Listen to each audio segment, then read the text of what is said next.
you guys have asked me about my career. And like I said, I've been performing for about 35 years. And I've done Tina Turner for most of those years that I have been performing.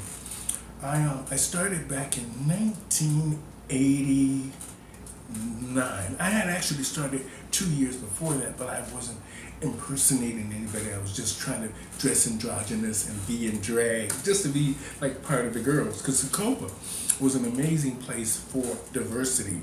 We had everybody there. And back then, a lot of people used to follow Boy George and Divine, and a lot of the celebrities like Madonna and Grace Jones both appeared at the Copa. I actually saw Grace Jones there twice. Fabulous. She was up there in the chair spinning around with all these band-aids all over her. It was amazing.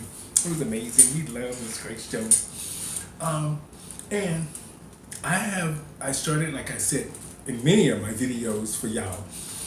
I started at a club in Miami called the Orange Juice. Not OJ, the Orange Juice. And they used to hold a talent night every Tuesday night. And I went there one Tuesday night and entered the competition and won it.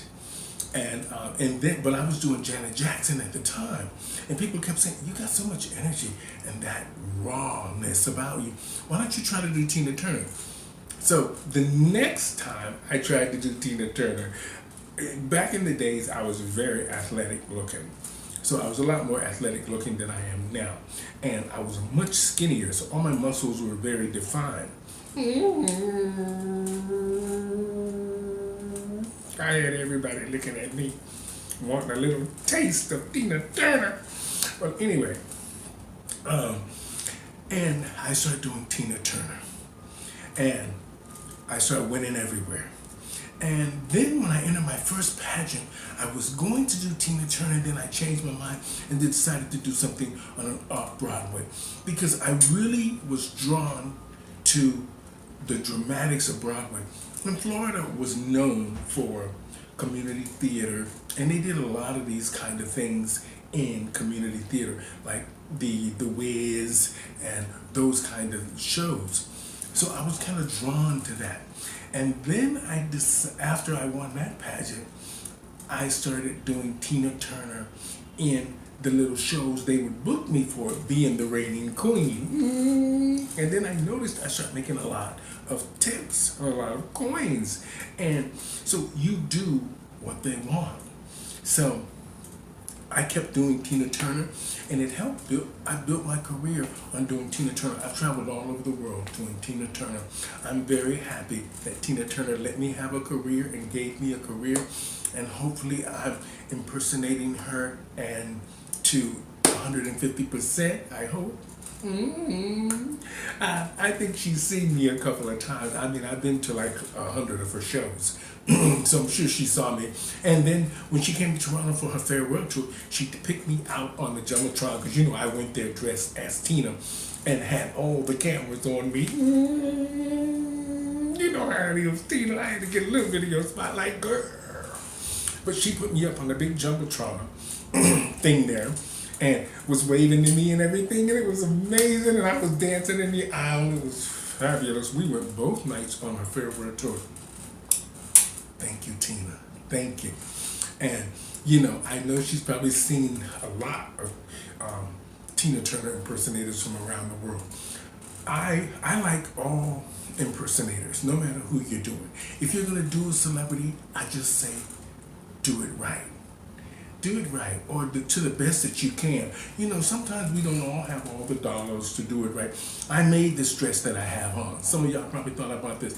I made this dress. I got all these rhinestones at the dollar store. I shouldn't be saying it. And I made this little slip dress, and I glued them all on with hot glue. And I came out with this piece of magic. Well, anyway, and that's why I do Tina, because she's raw, and she's got that thing in her that she sells the songs because that's what's happening in her life. And writers write for what was going on in her life. Phil Spector really understood Tina Turner. That's why he got, and sometimes with artists, you need a producer or a promoter that understands the artist from within and not just from what sometimes they see on the stage when they're starting their career. And that's why her and Roger Davies got along, because he understood Tina Turner. He understood that turmoil, that fire inside of her. Both Roger Davies and Phil Spector understood that. And they knew she needed to be away, excuse me, from the situation she was in. Something similar to Stephanie Stevens. Now that I'm on my own, things are looking good. So, thank you. Thank you. And thank you, Tina Turner, for just keep going. And the fact that you kept going helped me keep going. And a lot of the artists out there, a lot of the celebrities I've worked with, 1 or 2, 3 or 4 of them, I've worked with a lot of the artists from Cyndi Lauper to Martha Wash to Phyllis Diller. All these people I've seen or I've worked with. And you know, I wish I still had my MySpace page, because I have all that stuff on there, and I tried to find it, and I think MySpace is wiped out. Well, anyway, those were the glorious years, and I'm very happy that I decided to impersonate Miss Tina Turner. She's strong, determined, and successful. Now she's married and happy. I'm not looking for a husband yet, because I'm just sort of working to sort of get back on the stage and show them what I can do. And we're recreating 80s Con to cater to all of the 80s celebrities and to a lot of the music that made us dance and sing. And I decided to do this because I noticed this was missing.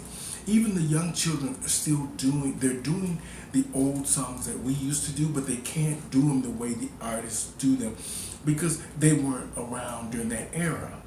But I was.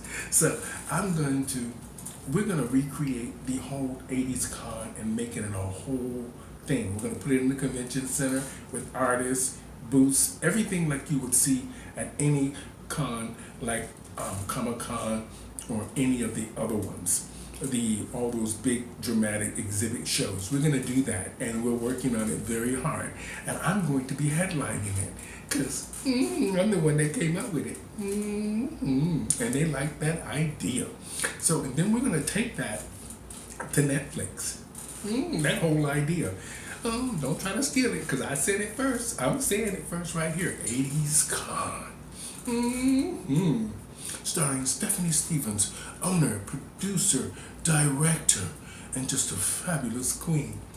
That's why I do Tina Turner, coming to you in just a year or so. 80s Con.